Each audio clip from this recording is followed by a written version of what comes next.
Imagine a tank so precise it can hit a target miles away without even seeing the enemy. A vehicle designed to survive a nuclear explosion while keeping its crew completely safe and comfortable.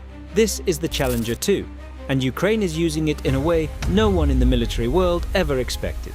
But how did Ukraine turn a 70-ton tank into a long-range sniper? When the United Kingdom announced in March 2023 that it would send Challenger 2 tanks to Ukraine, the military world went on alert. It wasn't just another shipment of Western armor. It was the first time this legendary tank would operate outside of NATO, in a real modern war scenario. Ukraine became only the third country on the planet to use it, after the United Kingdom and Oman. The package was small but symbolic. 14 units carefully selected from British stockpiles, accompanied by months of intensive training for Ukrainian crews. Each operator learned to master the digital fire control system, third-generation armor, and the combat philosophy that defines the Challenger. Precision above all else, these tanks are masterpieces of meticulous engineering. Vickers Defense Systems produced only 446 units between 1993 and 2002. Each one built almost like a piece of military craftsmanship, with individual attention to hydraulic systems, sensors, and the L-30A1 gun, the last rifled main gun still in operation in the West.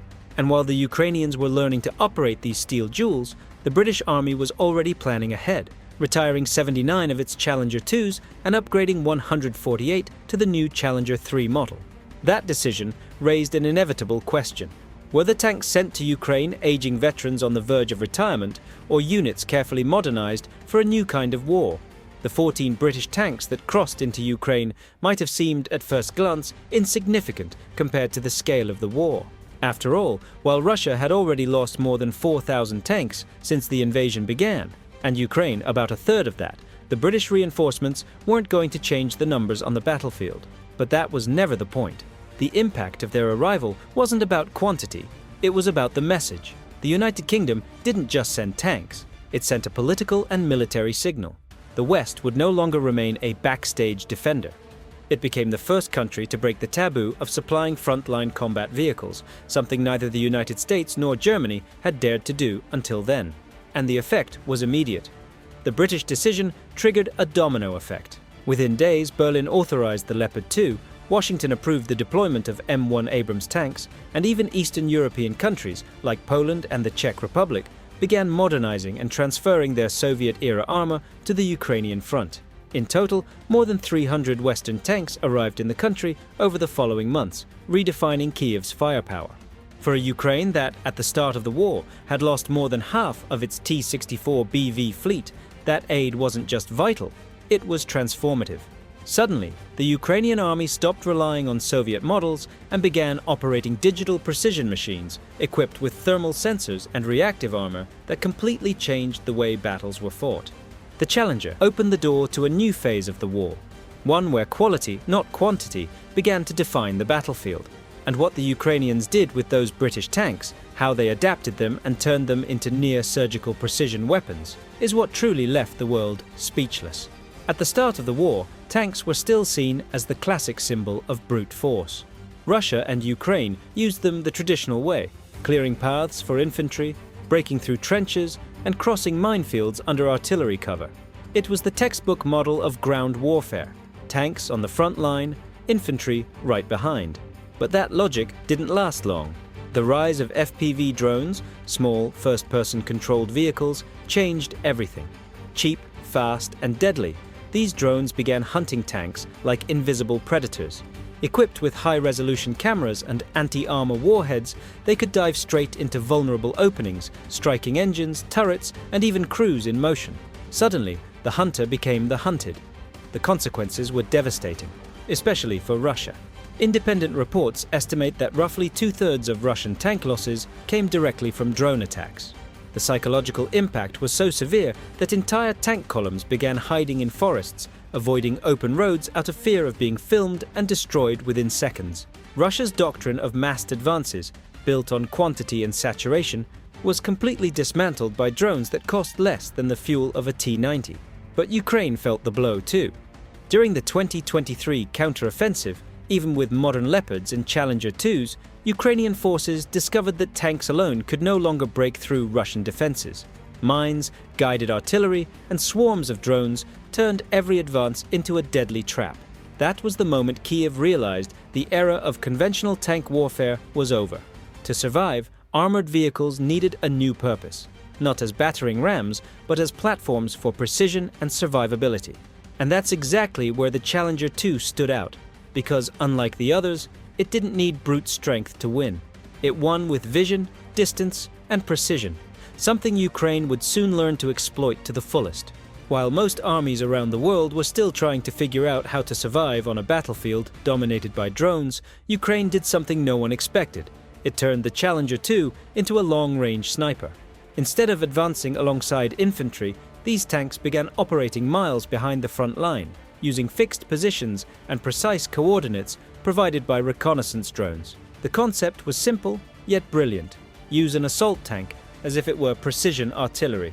And the Challenger 2 was perfect for that role. Its secret lies at the heart of the vehicle, the L-30A1 gun, the last rifled cannon still in active service in the West.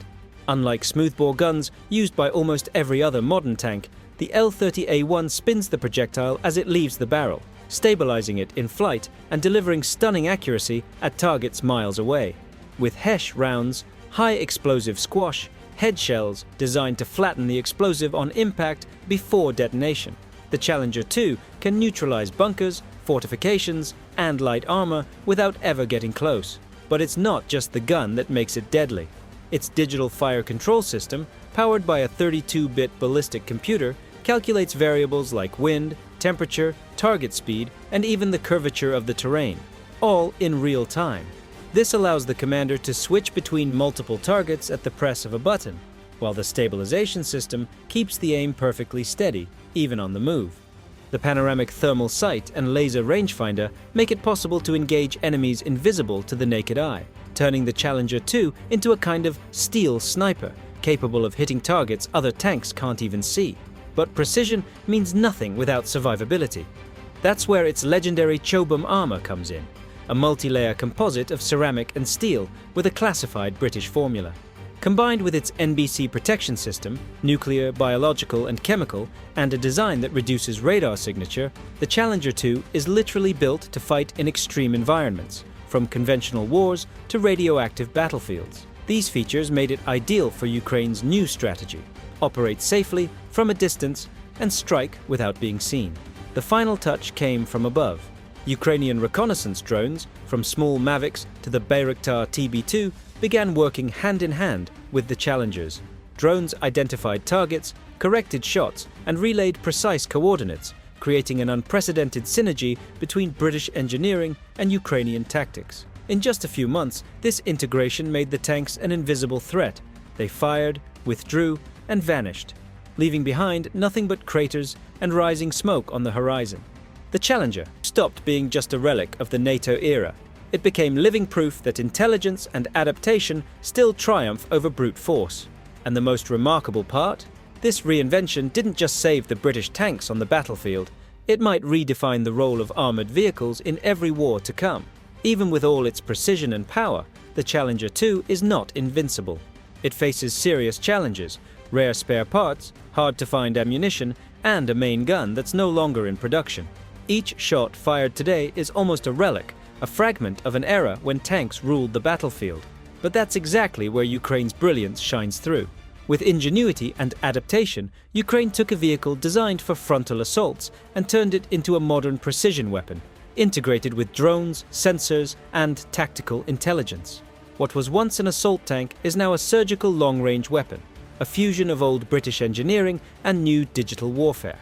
More than just combat efficiency, the Challenger 2 left behind a strategic legacy. It proved that Western support could be bolder, that technical quality can outweigh numerical disadvantage, and that creativity still wins in modern warfare.